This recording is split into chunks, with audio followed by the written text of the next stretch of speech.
नमस्कार, आप देख रहे हैं दिल्ली लाइव। मैं हूं आपके साथ कीर्ति बिंदल और बुलेटिन का आगाज महत्वपूर्ण खबर के साथ। आम आदमी पार्टी के विधायक दुर्गेश पाठक ने एमसीडी चुनाव को लेकर एक बार फिर बयान दिया है और एमसीडी चुनाव चूंकि हो रहे हैं और इस चुनाव में दुर्गेश पाठक ने एमसीडी चुनाव में 230 से अधिक सीटें जीतने का दावा करते हुए बीजेपी की हार का ऐलान किया है। जनता पूरी तरह से तैयार है। 15 साल से दिल्ली की जनता कूड़ा झेल रही है। गली के बाहर, मोहल्ले के अंदर, हर जगह कूड़े कूड़े से लोग परेशान हो चुके हैं। कूड़े के पहाड़ से लोग परेशान हो चुके हैं। तो सबका यही मानना है कि भाई इस बार दिल्ली के अंदर जो हमने सारे काम अरविंद केजरीवाल जी को दिए, उन्होंने सारे काम बहुत अच्छे किए। कूड़े से भी ज़्यादा अब वही निजात दिला सकते हैं। पूरी दिल्ली बड़ी गंदी हो चुकी है, इस गंदगी को साफ़ करना है। सर, चुनौती क्या है इस बार? मुझे नहीं लगता कोई चुनौती है। चुनौती, अब लोग ईगर हैं, परेशान हैं, लोग बेचैन हैं कि कब वोट का दिन आए, वोट डाल। दिल्ली में एमसीडी चुनाव को लेकर के तमाम पार्टियां तैयार हैं और आरोप प्रत्यारोप का दौर शुरू हो गया है। दिल्ली में एमसीडी चुनाव के नामांकन के अंतिम दिन वार्ड नंबर 15 से बीजेपी प्रत्याशी अनुभव धीर ने नामांकन के बाद न्यूज़ वन इंडिया से खास बातचीत की और इस दौरान उन्होंने बताया कि जीत के बाद पार्किंग और साफ सफाई की समस्याओं को दूर करेंगे। और नामांकन की तरफ बीजेपी के अनुभव धीर पहुंच चुके हैं। अनुभव धीर, सबसे पहले बीजेपी से अपनी दावेदारी और चुनावी जंग में उतरने के लिए आपको बहुत बहुत शुभकामनाएं। अनुभव जी, किस तरीके से आगे आदर्श नगर के किन मुद्दों पे जाके वोट के लिए मांगने वाले? आदर्श नगर क्षेत्र से वार्ड संख्या 15 से भारतीय जनता पार्टी ने मेरा ये सौभाग्य है कि एक कार्यकर्ता को जो संघर्ष करता आया भारतीय जनता पार्टी के लिए, समाज क्षेत्र के लिए, उसको मुझे चुना है, मुझे प्रत्याशी बनाया है। सर्वप्रथम तो मैं अपने शीर्ष नेतृत्व को धन्यवाद देना चाहता हूँ। क्षेत्र की जनता में बहुत उत्साह है और जहाँ तक मुद्दों की बात है, मुद्दे हर क्षेत्र के कुछ कॉमन है, कुछ आदर्श नगर क्षेत्र के एक्स्ट्रा भी हैं। हमारे क्षेत्र में सबसे बड़ा मुद्दा है पार्किंग, और उस पार्किंग, मेरी ये पहली प्राथमिकता है कि इस क्षेत्र में पार्किंग की उचित व्यवस्था। ये थे हमारे साथ भाजपा प्रत्याशी आदर्श नगर वार्ड 15 से अनुभव धीर, जिन्होंने बताया कि भाजपा का पूरा परिवार उनके साथ इस चुनावी रण के अंदर तैयार है और भाजपा के लिए वोट मांगने को तैयार है। किरणपाल सिंह, दिल्ली। अभी सरगर्मियां दिल्ली नगर निगम चुनाव के लिए नामांकन के आखिरी दिन वार्ड नंबर 15 कांग्रेस प्रत्याशी वीरेंद्र गोयल ने न्यूज़ वन इंडिया से खास बातचीत की। इस दौरान उन्होंने चुनाव जीतने के बाद आदर्श नगर से लेंटर माफिया को खत्म करने का भरोसा दिया। से कांग्रेस उम्मीदवार वीरेंद्र गोयल हमारे साथ हैं। वीरेंद्र जी, जहां एक तरफ सबसे पहले तो आपको बधाई हो कांग्रेस से प्रत्याशी के रूप में उतारने पर, चुनावी रण में आपका स्वागत है। और मैं आपसे जानना चाहता हूं कि आम आदमी पार्टी और बीजेपी अब यही कह रही है कि कांग्रेस फिर अपनी जमीन खो देगी। अब कोई बड़ी बात है ये कह के इन्होंने देख तो लिया, चलो कांग्रेस की जमीन निकल गई, उनका थोड़ा सा वो हो गया, पर इन्होंने क्या करा, इन्होंने वो जमीन संभाल के रखना है। अब वापस आ रही है, जितनी तेजी से उन्होंने कहते उससे डबल स्पीड से वो वापस आ रही है जमीन। अब लोगों ने देख लिया बीजेपी ने क्या करा और आम आदमी पार्टी ने क्या करा। पहले अब उनको सब कांग्रेस अच्छी लग रही है। क्यों लग रही है?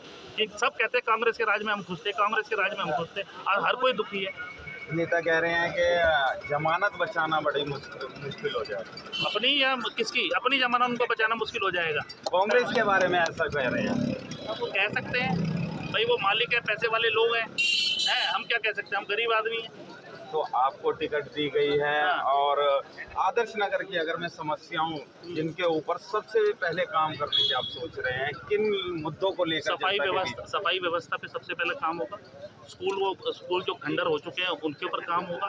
बाकी हेल्थ वगैरह के वो डिस्पेंसरी की शॉर्टेज है। लेंटर पे भी बात होगी क्या? लेंटर तो अब लेंटर पे मैं ज़्यादा कह नहीं सकता, सारी दुनिया जानती है लेंटर मैन कौन है, लेंटर मैन क्या है। 1-2 लाख रुपए लेंटर के ऊपर बातें होती हैं, आपको पता ही है सारा। तो लेंटर के पैसे आपका अगर जीत के आते हैं तब भी बंद होगा क्या? ऐसा बिल्कुल बंद होगा। किसी को 1 रुपया किसी को कहीं देने की जरूरत नहीं है। नई व्यवस्था चालू होगी, कोई भ्रष्टाचार नहीं हो, कोई 1 रुपया नहीं, बनाओ सब पैसा किसी को नहीं। तो देखिए, ये थे हमारे साथ वीरेंद्र गोयल, जिन्होंने साफ कह दिया लेंटर व्यवस्था पर रोक लगाएंगे और एक नई सुचारू व्यवस्था लाएंगे। दिल्ली में नगर निगम चुनाव के मद्देनजर नामांकन के आखिरी दिन तमाम प्रत्याशियों ने जान जोखते हुए जीत की हुंकार भरी। सभी प्रत्याशी नामांकन के लिए निकलने से पहले सभी ने अपने आराध्य को याद किया। मोती नगर विधानसभा और सदर विधानसभा में आप भाजपा और कांग्रेस उम्मीदवारों ने नामांकन प्रक्रिया शुरू होने से पहले हिंदू रीति रिवाजों के मुताबिक पूजा अर्चना की। इस मौके पर सभी उम्मीदवारों में खास उत्साह का माहौल दिखाई दिया। सभी प्रत्याशियों ने अपने घरों में पूजा कर अपने आराध्य से जीत की कामना की। सभी प्रत्याशी भी जीत के इरादे के साथ जोश में दिखाई दिए। इस दौरान प्रत्याशियों ने भी क्षेत्रीय समस्याओं और जमीनी मुद्दों पर बातचीत करना जरूरी समझा। भारतीय जनता पार्टी और कमल का निशान हर चुनौतियों का सामना करता है और डटकर आएंगे और 250 की 250 सीटें जीत कर आएंगे। इस बात का मैं आपको भरोसा दिलाता हूं, क्योंकि अब सब कार्यकर्ता ये समझ चुका है, सारी जनता ये समझ चुकी है कि एक मोदी जी हैं जिनके नेतृत्व में देश का विकास हो सकता है। इसलिए ये बहरूपिया जितने भी हैं ये सब साफ हो जाएंगे और अब की बार कमल का निशान ही एमसीडी में आएगा। देखिए, इस कांग्रेस पार्टी ने ज़मीनी कार्यकर्ताओं को और उन लोगों को इस बार टिकट दिया है जो लगातार इस मुश्किल वक्त में भी जनता के बीच में बने रहे, और लगातार हम जो है दोनों ही सरकारों की विफलता लोगों में ले जा रहे हैं और आज लोग दोनों ही पार्टियों से बुरी तरीके से त्रस्त हैं। मुझे पूरा विश्वास है कि दिल्ली के लोग इस बार एक साफ सुथरी अच्छी विकास वाली राजनीति का चयन करेंगे और पुनः दिल्ली में इस बार निगम के माध्यम से कांग्रेस की वापसी होने वाली है। 2 करोड़ नौकरियां देंगे, महंगाई कम करेंगे, रोजगार देंगे, महिलाओं की सुरक्षा करेंगे। बहुत बड़े बड़े वादे थे, कहाँ पे पूरे थे? तो वादे तो प्रचार भी बड़ा बड़ा करेंगे, लेकिन जनता इन प्रचारों में फंसने नहीं है। जनता जानती है पहले सफाई चाहिए। आधी बीमारी इन सफाई की वजह से पैदा होती है। दिल्ली की जनता पूरी तरह से तैयार है। 15 साल से दिल्ली की जनता कूड़ा झेल रही है। गली के बाहर, मोहल्ले के अंदर, हर जगह कूड़े से लोग परेशान हो चुके हैं, कूड़े के पहाड़ से लोग परेशान हो चुके हैं। तो सबका यही मानना है कि भाई इस बार दिल्ली के अंदर जो हमने सारे काम अरविंद केजरीवाल जी को दिए, उन्होंने सारे काम बहुत अच्छे किए। कूड़े से भी ज़्यादा अब वही निजात दिला सकते हैं। पूरी दिल्ली बड़ी गंदी हो चुकी है। इस गंदगी को राजधानी दिल्ली में नामांकन के आखिरी दिन सभी पार्टी के उम्मीदवार नामांकन करने के लिए पहुंचे और दिल्ली के साकेत स्थित डिस्ट्रिक्ट मजिस्ट्रेट कार्यालय में पूरे दिन प्रत्याशियों का हुजूम देखने को मिला। बीजेपी, आम आदमी, कांग्रेस, एनसीपी सहित कई राजनीतिक दल के उम्मीदवारों ने नामांकन किया। इस बार निगम में बीजेपी और आम आदमी पार्टी के बीच कड़ी टक्कर देखने को मिल रही है। सुमन गुप्ता 167 से। जी, मैं अपने कामों से खुश करूंगी अपनी जनता को, और जो केजरीवाल जी ने मुझे जिम्मेदारी दी अपने वार्ड को साफ सुथरा बनाने के लिए, मैं उसके लिए पूरी कोशिश करूंगी। जिस तरीके से जी, उनका सपोर्ट रहा है हमें, हमारे वार्ड में हमें हर चीज़ में उन्होंने हमें दिया है, प्रोत्साहन दिया कि हमें कैसे क्या काम करना चाहिए। यहाँ पे कमल भारद्वाज मेरा नाम है, वार्ड 148 हौस खास।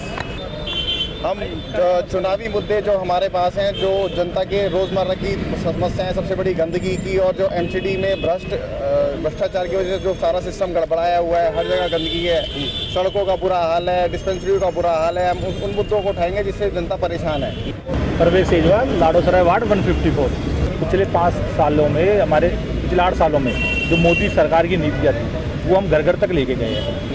और दूसरा, उसमें जो हमारे लोकप्रिय सांसद रमेश जोड़ी जी, उन्होंने हमारे क्षेत्र में काफ़ी काम करवाए। ओपन जिम, जनता के जो भी हमारे कार्यकर्ता जाते हैं उनके सबके वो बिल्कुल परिवार और एक घर के मेंबर की तरह उनके किसी भी काम को नकारते नहीं है, जब भी कराते हैं। और उनका आशीर्वाद और जिलाध्यक्ष जी का आशीर्वाद। मैं Sandhya Agarwal, ward number 169। Congress party ने मुझे टिकट दिया है, मैं पार्टी का धन्यवाद करती हूँ। हमारे पास बहुत सारे मुद्दे हैं, तो पीछे आपने को पता ही है केजरीवाल सरकार थी, उसके सारे झूठ थे, उसने लोगों को जुमले दिए, जनता समझ चुकी है और मुझे पूरा विश्वास है कि हमें अपनी इस जीत का जश्न मनाएंगे। दिल्ली के वार्ड नंबर 14 से आम आदमी पार्टी के निगम पार्षद प्रत्याशी नेहा अग्रवाल ने कहा कि वो जनता के बीच जाकर केजरीवाल की 10 गारंटी पर वोट मांगेगी। उनसे खास बातचीत की न्यूज़ 1 इंडिया संवाददाता ने, आपको दिखाते हैं। धीरपुर वार्ड से नामांकन भरकर नेहा अग्रवाल वापस लौटी हैं। मैडम, पहले आपको बहुत बहुत बधाई कि आम आदमी पार्टी ने धीरपुर से आपको चुनाव के लिए रण में उतारा है। आपके साथ में क्या विधायक और एक निगम पार्षद जो आप ही के वार्ड से रह चुके और पिछले 5 बार के चुनाव, उनका भी साथ है? बिल्कुल साथ है, हमारा ही पूरा एक परिवार है और हम परिवार की तरह ही एक आगे बढ़ेंगे बिल्कुल, और सब हम एक ही हैं। और ऐसा कुछ नहीं कि भाई कोई अलग है, 14 वार्ड भी 15 वार्ड भी 16, हम सब एक आम आदमी पार्टी से ही हैं और सबका एक ही वो है कि केजरीवाल। नेहा जी, कहीं देखा जा रहा है कि जब टिकटें बटी तो संगठन में कई जगह पर लोग नाराज भी हुए, कहीं आपको लेकर के तो लोग नाराज नहीं, मुझे नहीं लगता कोई नाराज, सबको मना लेंगे जो नाराज होंगे, सब अपने ही है, सब पार्टी एक ही है, उम्मीदवार का कोई नहीं है, पार्टी हमें सिर्फ केजरीवाल जी को देखना है और पार्टी को देखना है। तो केजरीवाल की गारंटी धीरपुर का वार्ड मानेगा क्या? बिल्कुल मानेगा, केजरीवाल जी की तो 10 गारंटियां हैं, उनको पूरा अच्छी तरह पूरा किया जाएगा, पूरा भ्रष्टाचार मुक्त पूरा किया जाएगा, किसी भी तरह की कोई दिक्कत नहीं होगी, उसको पूरा टाइम से पूरा किया जाएगा। तो ये थी हमारे साथ नेहा अग्रवाल, जिन्होंने कहा कि धीरपुर की जनता केजरीवाल की उन 10 गारंटियों पर नेहा अग्रवाल को चुनने वाली है। किरणपाल सिंह, दिल्ली। दिल्ली में नगर निगम चुनाव के मद्देनजर जिस तरह से रिएक्शन निकल करके सामने आ रहे हैं और आखिरी दिन प्रत्याशी पर्चा भर रहे हैं, इस कड़ी में बीजेपी प्रत्याशी जय भगवान यादव ने नामांकन किया और साथ ही कांग्रेस प्रत्याशी सोनू तोमर ने पर्चा दाखिल कर जीत की हुंकार भरी।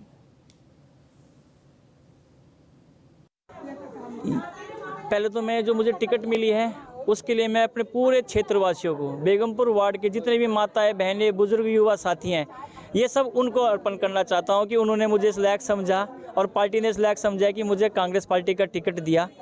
तो मैं ये सबसे पहले टिकट अपनी कॉलोनी वालों के नाम करना चाहता हूं, वार्ड नंबर 27 के नाम करना चाहता हूं कि मुझे टिकट दुआया है, जीत भी वही दुआएंगे, मुझे पूरा भरोसा है मेरी माताओं पे, मेरे बुजुर्गों पे, मेरे युवा साथियों पे। एक ही लहर होगी, सोनू तोमर, सोनू तोमर, हाथ का निशान सोनू तोमर। देखो जी, पहला चुनाव मैंने लड़ा, वो भी मैंने दिल से लड़ा और मुझे युवाओं ने, बुजुर्गों ने सपोर्ट किया और मैं अच्छी वोटों से आगे आया। मुझे लोगों ने ताली बजाई, मेरा दिल से मेरा मान सम्मान किया, मैं उनका ऋणी हूँ जिन्होंने मेरा। इस वार्ड का हाल निगम पार्षद ने किया है पिछले 5 वर्षों में। आपने खुद भी देखा होगा, गली गली में पानी है, गंदगी का ढेर लगे हुए हैं, नालियाँ साफ नहीं है, मच्छरों का प्रकोप है, रोड टूटे पड़े हैं, विकास का कोई काम हुआ नहीं है। अगर कहीं थोड़ा बहुत है तो आधा अधूरा पड़ा हुआ है। और सबसे पहली प्रायोरिटी ये होगी कि हमारा वार्ड साफ़ सुथरा हो, स्वच्छ रहे, लोगों की परेशानी दूर हो, चलने में दिक्कत ना हो। और जिस प्रकार का वातावरण दिल्ली में क्यों हमारा झूठ से सामना है, केजरीवाल जी लगातार झूठ परोस रहे हैं, विज्ञापन की जो राजनीति चल रही है उसका पर्दाफाश करते हुए जितना लोगों के आशीर्वाद से, सहयोग से और हमारा ये प्रयास रहेगा कि दिल्ली में जिस प्रकार से 5 वर्ष पहले वार्ड साफ़ सुथरा होता था और लोगों को कोई समस्याएं नहीं थी, रोड चलने लायक थे, पानी कहीं नहीं था, स्ट्रीट लाइटें सारी लगी थी, लेकिन अब स्ट्रीट लाइटें बंद पड़ी हैं, जो नहीं लगी हैं वो भी पूरी कराई जाएंगी। वही वार्ड नंबर 16 से कांग्रेस प्रत्याशी रितु चौहान ने कहा कि रितु सिंह चौहान जो इलाके के लिए पहचान की मोहताज नहीं है, आइए वो नामांकन भर के आ चुकी है। रितु जी, सबसे पहले आपका जन्मदिन भी है, उसकी भी बहुत बहुत बधाई, और कांग्रेस ने आपको उम्मीदवार बना के उतारा, उसके लिए भी। देखिए, जिन लोगों को जो गलत फहमी आ गई कांग्रेस जमीन खो देगी, जिस जगह आप पैर रखेंगे वहाँ कांग्रेस का विकास दिखाई देगा। आज हम लड़ने जा रहे हैं एमसीडी में, क्या दिल जीता है? दिल्ली जीतेंगे। दिल किसने जीता? राहुल जी ने जीता, जो पूरे भारत में एक मैसेज दे रहे हैं। दिल्ली किसने जीती? शीला जी ने जीती।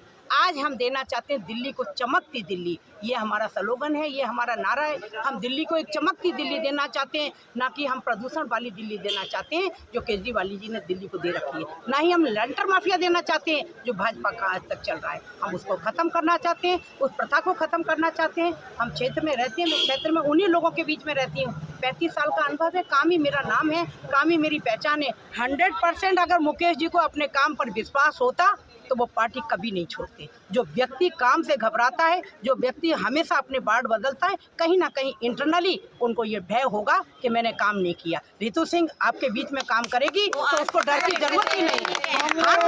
ये थी हमारे साथ वार्ड 16 वार्ड 16 से रितु सिंह चौहान कांग्रेस उम्मीदवार जो कह रही हैं कि उन्होंने काम किया और 35 साल जो उन्होंने लोगों को दिए हैं वो पहचान की मोहताज नहीं है। किरणपाल सिंह, दिल्ली। दिल्ली एमसीडी चुनाव में लगातार तमाम नेताओं की प्रतिक्रिया आ रही है, तमाम प्रतिद्वंदियों की प्रतिक्रियाएं आ रही हैं और इसके अलावा दिल्ली एमसीडी चुनाव से जुड़ी हुई हम तमाम खबरें आपके बीच में पहुंचा रहे हैं और इसी के साथ साथ प्रतिक्रियाएं भी हम ले रहे हैं। तमाम तस्वीरें हम आपको दिखा रहे हैं। भाजपा प्रत्याशी नीलम बुद्धि राजा पहचान को मोहताज नहीं, क्योंकि पहले भी निगम पार्षद और पूर्व चेयरमैन सिविल लाइन जोन रह चुकी हैं।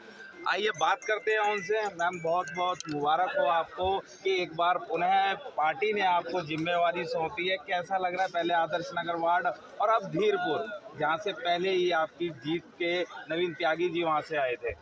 मुझे बहुत खुशी है कि मैंने आदर्श नगर में 2 बार निगम का चुनाव लड़ा और वहाँ की जनता ने मुझे पसंद भी किया और आज पार्टी के शीर्ष नेतृत्व ने विश्वास किया मेरे ऊपर कि जिस तरह से मैंने पहले इस तरह के काम किए आदर्श नगर में, उसी तरह मैं धीरपुर वार्ड के निवासियों के लिए भी काम करना चाहूँगी। और ये भी कहना चाहूँगी जो मुझसे पहले पार्षद थे नवीन त्यागी जी, उनके किए हुए कामों का भी मुझे जरूर फल मिलेगा।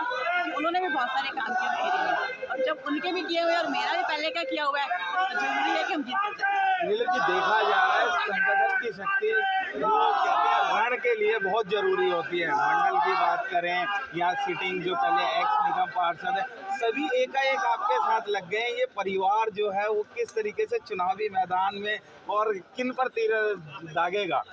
मैं ये कहना चाहती हूँ कि मैं जब चुनाव लड़ती हूँ मैं नेता बन के चुनाव नहीं लड़ती, मैं परिवार की तरह सबको साथ लेके चलती हूँ।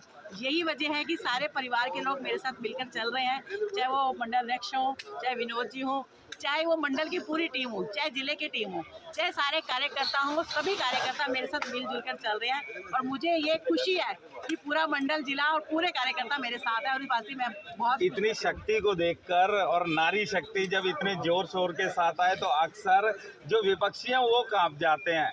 और क्या कहेंगे कि किससे टक्कर नजर आ रही है आपको? मुझे नहीं लगता मेरे किसी से टक्कर है।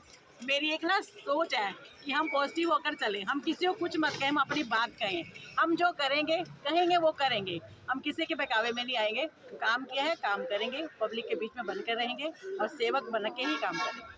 तो ये थे हमारे साथ वार्ड 14 से निगम प्रत्याशी नीलम बुद्धि राजा, जिन्होंने बताया कि संगठन, शक्ति और सभी के साथ मिलकर इस बार चुनावी जीत दर्ज करेगा। किरणपाल सिंह, दिल्ली। और इसी के साथ साथ देश की राजधानी में दिल्ली में आज एक खौफनाक मामला सामने आया है। बीती 6 महीने से लापता मुंबई की श्रद्धा की मर्डर मिस्ट्री आखिरकार पुलिस ने सुलझा ली है। पुलिस ने जब मामले की जांच की तो श्रद्धा का दोस्त ही हत्यारा निकला। पुलिस के अनुसार हत्यारोपी आफ्ताब अमीन पूनावाला को गिरफ्तार कर लिया गया है और वो युवती के साथ लिव इन पार्टनर था। जांच में खुलासा हुआ कि आरोपी ने श्रद्धा के 35 टुकड़े कर दिए थे। मामले में कोर्ट ने आरोपी आफ्ताब को 5 दिन की कस्टडी में भेज दिया है। कुछ चीज़ें रिकवर हुई हैं घर के आसपास, कभी कोई जैसे डंपिंग ग्राउंड है, जंगल है, कई जगह से कई चीज़ें रिकवर हुई हैं। अभी सब चीज़ें लिंक कर रहे हैं। आरोपी के घर के आसपास से अक्यूज के घर पर। और कहाँ रहता था दिल्ली? यहाँ पे अपने छतरपुर में ही रहता था, तो मेरोली की PS मेरोली के एरिया में रहता था। सर, वजह क्या थी और क्या एज है इन दोनों की? लगभग ये लेट 20s के हैं, 28-29 साल के हैं। ये लिव इन में थे, झगड़ा बढ़ता गया, एक दिन इसने आपा खोया और उसका मर्डर कर दिया। मेरोली की टीम ने खोला, कौन थे टीम में? मेरोली की टीम में हमारे जो ACP हैं विनोद नारंग साहब, SHO PC Yadav and inspector अपने राम सिंह हैं, इनके और सारे लोअर सबऑर्डिनेट्स ने मिलकर बहुत मेहनत करी और सब चीज़ें करी। टीम साउथ डिस्ट्रिक्ट की इसमें इन्वॉल्व थी, थाना मेरोली इसमें काम कर रहा था? इसमें सब डिवीजन मेरोली का ही पूरा रोल था। जो ACP और उनके इंस्पेक्टर, उन्होंने पूरी काफ़ी अच्छी डिटेल्ड इन्वेस्टिगेशन करी है। आरोपी कितने दिन का रिमांड है सर? आरोपी अभी 5 दिन के रिमांड पे है और हम जरूरत पड़ेगी तो रिमांड और बढ़ाएंगे। सर, क्या वो हथियार जिस तरीके से चाकू की अगर बात की जाए, हथियार किस तरीके से चॉपर था कि किससे हत्या करी थी, क्या वो बरामद हुआ? तेज धारदार हथियार था। अभी वो सब इंक्वायरी चल रही है, काफ़ी चीज़ें रिकवर हुई हैं। We are yet to link all these things. 5 दिन का जो रिमांड लिया गया, इसकी वजह क्या है? क्या क्या बरामदी कर ली? अभी हमें तो